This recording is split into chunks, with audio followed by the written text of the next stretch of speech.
Hey digital diamonds, it's time for another digital gem. Are you ready? Let's go! Welcome back to Digital Healthcare Solutions, a healthcare network developed to equip, empower, and encourage a thriving digital healthcare nomad community. Today, we're diving into one of the most important skills for any medical coder, and that is accurate medical coding. Whether prepping for a coding exam, looking for a career change, or seeking to sharpen one's coding skills, our goal is to create a guide, a workflow, and a pattern of efficient yet effective behavior to support basic ICD 10 CM coding skills, correctly and confidently. Reminder, this video is an entry-level overview of the basics only. Step 1. Review the patient's medical documentation. The first and most critical step in the medical coding process is thoroughly reviewing all relevant patient documentation. This forms the foundation for accurate coding, where attention to detail is paramount. By carefully examining the documentation, you ensure a solid foundation for success in the subsequent coding steps. This step includes a thorough look at physician notes, diagnostic tests, lab results, discharge summaries, and any operative reports. All of this information is vital because it provides the clinical details necessary to select the most appropriate medical code for the patient's encounter.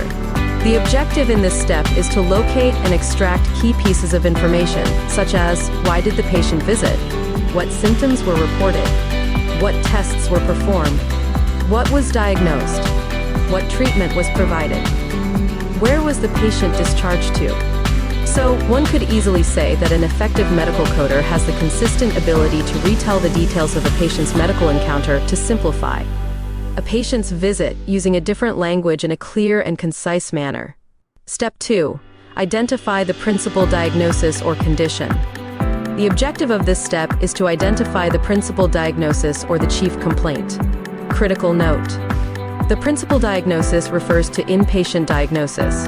Inpatient diagnoses are coded in accordance with the Uniform Hospital Discharge Dataset, which stipulates that the principal diagnosis is the condition established after study to be chiefly responsible for occasioning the admission of the patient to the hospital for care. Simply put, this is the primary reason the patient sought treatment. Whether they came in for a routine checkup or something more complex, the principal diagnosis is the condition primarily responsible for the patient's admission. Please keep in mind that this may not always be straightforward. A patient might be taken to the hospital in an ambulance for one condition, but what caused the patient to be admitted to the hospital might be a separate diagnosis. Another example might be if a patient went to their medical provider for a routine visit and their blood pressure became the area of focus, the principal diagnosis would be hypertension.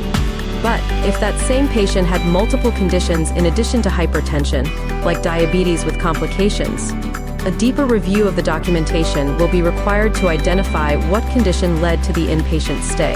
Remember, the principal diagnosis is the chief reason for an inpatient stay. It is the main condition determined to be the reason for admitting the patient to the hospital for care. Going back to the prior patient, this time the patient also presents symptoms of emesis and dehydration and is admitted for gastroenteritis. Gastroenteritis would be the principal diagnosis. As a digital diamond medical coder, you would also select the secondary diagnoses code and any additional codes to reflect the patient's coexisting conditions. Remember, an effective medical coder efficiently retells the story in a clear and concise manner. So, pinpointing the primary diagnosis will guide the coding process moving forward. Step 3. Use the Alphabetic Index in the ICD 10 CM codebook. With the principal diagnosis in hand, it's time to crack open the ICD 10 CM codebook and head to the Alphabetic Index. This index is like a treasure map. It gives a starting point for finding the correct code. For example, let's say the patient's diagnosis is asthma. Open the Alphabetic Index, search for the word asthma, and identify the relevant code range. Please note, because this is beyond important, the code you find here is just the beginning. It's the preliminary code. Additional steps are needed to get to the gold. Step 4. Verify the code in the tabular list. After finding the preliminary code, you must and always flip over to the tabular list for additional details, verification, and the final code. The tabular list tells you if the code is complete, whether additional characters or specifications are required, and if there are any excludes notes or exceptions that are needed. This step is critical for coding accuracy. Recap. The alphabetic index is the starting point, but the tabular list is where the gold is. The tabular list is required to finalize the details, to ensure the code is both accurate and specific. Step 5. Apply additional codes if necessary. Some conditions and encounters are straightforward, and it is what it is, but quite a few encounters get quite complicated. There are many medical events and conditions where a single diagnosis code doesn't cover everything, nor capture the complete story. That's where additional or combination codes come in. For instance, if a patient has both type 2 diabetes and diabetic nephropathy, multiple codes are required to tell this story. The ICD-10-CM guidelines indicate when to use more than one code to capture the full clinical picture. Following these instructions ensures the entire encounter is captured, not just the primary diagnosis. Step 6. Follow specific coding guidelines. Each section of the ICD-10-CM book comes with its own set of coding guidelines, and these guidelines are tools providing rules and insights on how to correctly code various diagnoses and scenarios. For example, coding for obstetric cases has a different set of rules than coding for injuries or neoplasms. Always check the guidelines to ensure you're following the most current recommendations. Coding guidelines are formally updated annually, once in April and again in October, but also when it is deemed necessary and essential in between, so staying informed is essential. Step 7. Assign the final code and double-check for accuracy once all the relevant documentation has been reviewed. And the most specific and complete medical codes have been identified to reflect the patient's condition, treatment, and level of specificity, including additional codes, if needed, have been captured. And the coding guidelines have been checked for compliance, you now have your final code or codes. The gold miners would say, "You have struck gold, congratulations." By double-checking everything to make sure the patient encounter is coded accurately is crucial for avoiding claim rejections and ensuring proper reimbursement. Step 8. Enter the code into the billing system.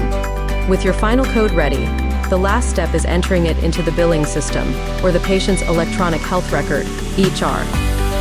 Most healthcare facilities have digital systems where you input the code into a specific field. Accurate coding ensures everything runs smoothly on the administrative side. It helps secure the right reimbursement and prevents unnecessary delays in claims processing. Because we love our community and those we have the honor to serve and support, here's a pro tip. Stay organized and stay informed. Keep your ICD-10-CM codebook within reach, and take clear, organized notes as you review patient records. Stay informed. Guidelines and rules change often, so make it a habit to review the latest updates from the Centers for Medicare and Medicaid Services. Practice, practice, practice. Coding is a skill, and like any skill, it improves with practice. Work on different coding scenarios regularly to build confidence. Many medical coding books, online resources, and certification prep materials offer case studies. Practice coding different scenarios, such as surgeries, outpatient visits, and emergency cases. And that's it. With these steps, you can build your own workflow to develop efficient yet effective ICD-10-CM coding. But remember, to be patient and kind to yourself and others. As Malcolm Gladwell, the author of the book Outliers, has said, it takes 10,000 hours of intensive practice to achieve mastery of complex skills and materials. And remember, this video is an entry-level overview of the basics only. Well, Digital Diamonds, we believe we achieved our goal once again. Along with your support, we are committed to building a sustainable digital nomad community by providing you with a variety of insights and information. And because this is our collective community, we deeply value and appreciate your feedback. So, drop us a message in the comments with your specific request or questions. With that, and until next time, and as always, we hope and trust this information will be used and shared as a valuable tool as you strive to be a digital diamond. But no matter what you do, remember, because you strive to be a digital diamond, you read everything, your knowledge is broad and expansive, you attract success, and you create the life that you want to live. Thank you for watching. If you enjoyed this video, please give it a thumbs up, click on the subscribe button, get engaged in the comments, and become part of the digital healthcare nomad community. Don't forget to hit the notification bell so you never miss a new upload. Your support helps us create more great videos for you.